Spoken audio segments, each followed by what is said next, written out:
down an integrated route towards a common defence policy.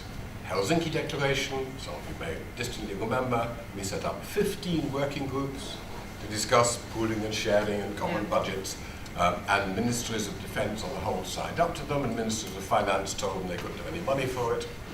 And the reason why the British and the French have gone down the bilateral route in common defence policy is because we find that one can achieve things in that. A common foreign policy which cannot achieve anything is not worth very much. So we have actually been doing a great deal. On the creation of the EEAS, the coalition partners had some initial differences, but having got over that, we have encouraged British diplomats, good British diplomats, to move into the European External Action Service, and there are some very good British diplomats in that. I am struck when I'm abroad by how well the EES representative and the British ambassador work together in a range of difficult countries. I've just been to the South Caucasus, for example. In Somalia, the Horn of Africa, the Sahel, the British are thoroughly engaged with EU special representatives, with those who are willing to work with us, in effect, informal groups of the willing from European countries, including, interestingly enough, for the first time, a British-Irish military training team in Mali, which is a very interesting new development that would have been impossible some years ago. Some months ago, the Political and Security Committee of COREPER went to visit the working operational headquarters in Northwood, which is running Operation Atalanta in the Horn of Africa. The British government thoroughly supports the comprehensive approach of a mixture of civil and military means, both in the Sahel and in the Horn of Africa. And as Emma has already said, we are actually achieving some clear results there in a very difficult situation. So, in response to the criticism that I know comes from a number of smaller and newer member states that Britain and France are the main obstacles to common foreign and security policy, I can only say Britain and France are actually leading on common foreign and security policy. We are trying to bring others along with us. We do work with others on a range of areas and topics. In the operations in Libya, the airstrike that actually knocked out Colonel Gaddafi was a joint Belgian-British airstrike, for example. And we are continuing to work with the serious problems that we face in the eastern neighbourhood. Some of you will remember that our Foreign Secretary went with his German and Polish counterparts to Moldova some months ago. So, a relevant group of people working on another difficult problem. So we have a mix of smaller groups, and where possible, all 27, 28. And Britain is making a real contribution where we can.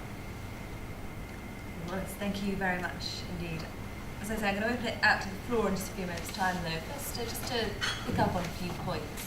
And John Peet, that idea that foreign policy and common foreign policy is just too delicate a subject in a way for individual member states to get their head round.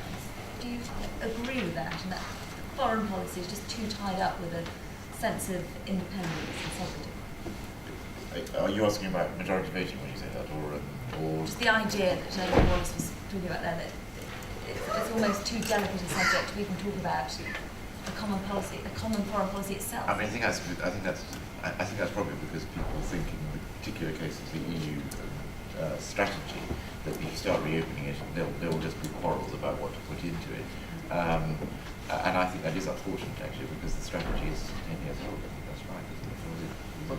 It's something like 10 years old. So it seems to be quite difficult to revise it. But if member governments are not willing to talk about the Sahel, then it's very difficult to have a common foreign policy. And a number of member governments are deeply reluctant to talk about the Sahel. Yes, I mean, I'm afraid I can only agree. I think that's unfortunate.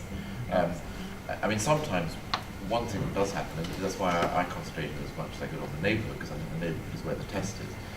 Certain countries feel they have very strong particular interests. Obviously the French have a particularly strong interest, for example, in what goes on in Mali or Algeria. The Poles feel they have a very strong interest in Ukraine. The Romanians and Bulgarians have a very strong interest in Moldova. So there are areas where people have particular sensitivities. I don't think that needs to stand in the way of actually being a common approach, and I think Mali actually has turned out to be quite a good example. Obviously, most countries would say it's sensible for the French to stay and lead on Mali, but the EU collectively has played a role. I actually think it's been easier for the EU to have success in areas that are not in the neighbourhood, although the neighbourhood is the neighbourhood is the test, is what I was trying to say. Is the test, but in a way, what I was talking about with Somalia, and talking about Sahel, it's almost easier to reach a consensus in those areas.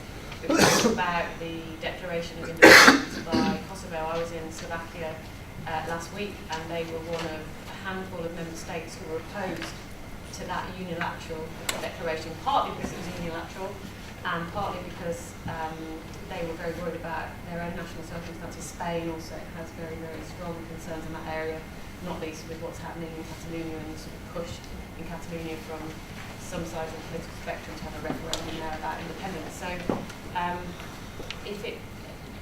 Sophie, your question is very pertinent, especially when we talk about independence, especially when we talk about the neighbourhood. I think it's even more sensitive. But there are areas beyond the neighbourhood where we have been successful and where consensus has been reached. I mean, in Syria, there's going to be probably a bit of a row about whether the EU should lift its arms embargo.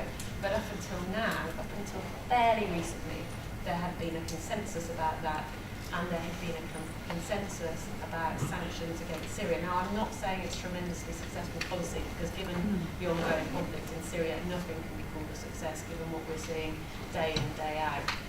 But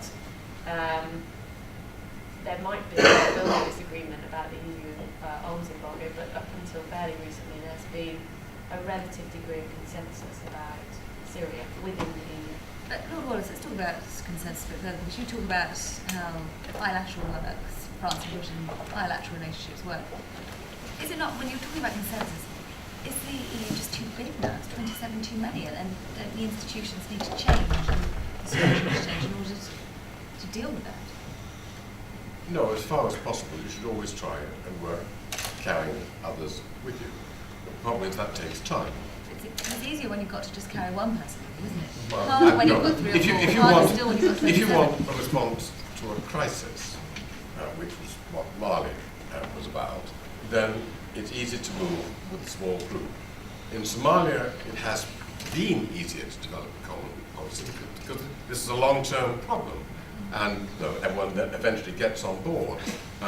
Different countries have different parliamentary procedures and different domestic hang-ups, as well as different views of the world. First time I went to Spain years and years ago, we had a briefing on the security threat, which was all about the Western Mediterranean.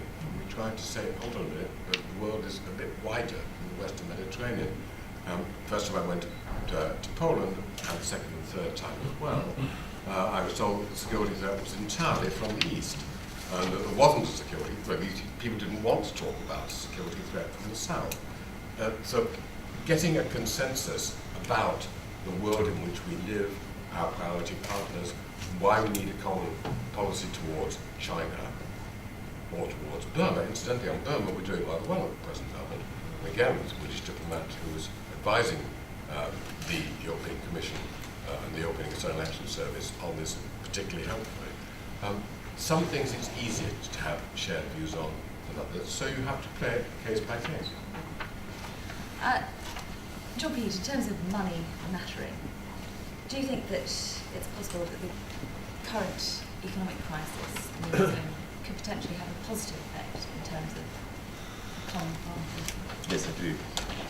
I do. I mean, I think we've already heard from both Emma and William about defence. Obviously, for us and indeed for the Americans now for the foreseeable future. There's going to be intense pressure on defence budgets. And it just, particularly when you look at Europe, it makes no sense that Europe spends, I can't remember the exact figure, you may have it, something like the total of Europe's defence spending is about 60% of the total of the US. The delivery is just completely, it's almost nowhere compared with the US. So obviously there are potential gains to be had from more cooperation in the defence field, and I think that's why the Anglo-French relationship has started, including with quite serious equipment like the aircraft carrier story, that we will be stronger and more weight together.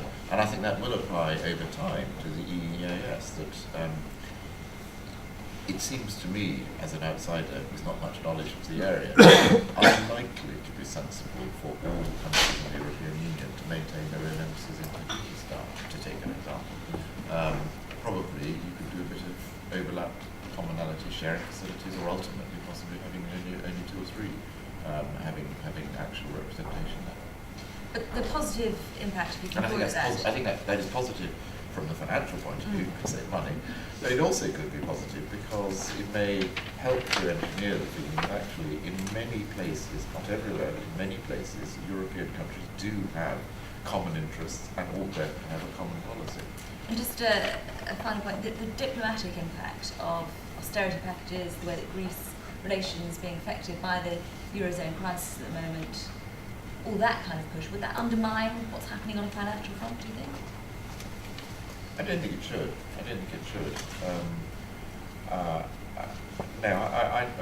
I think, whatever happens and however the euro crisis is eventually resolved, pressure on budgets is going to be very, very, very strong. I happen to think that the Greeks are spending far too much money on defence and have done for very many years, and I think the crisis has just made that even more obvious than before.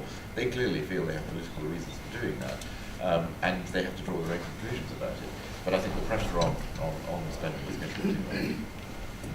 Questions from the board, please.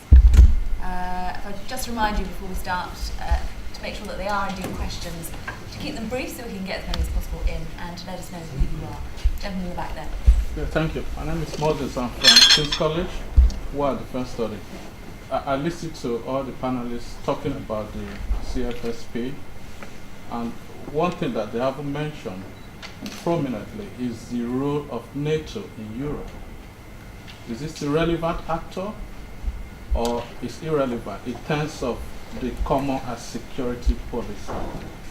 Now, for me to give you hindsight of what I'm trying to say,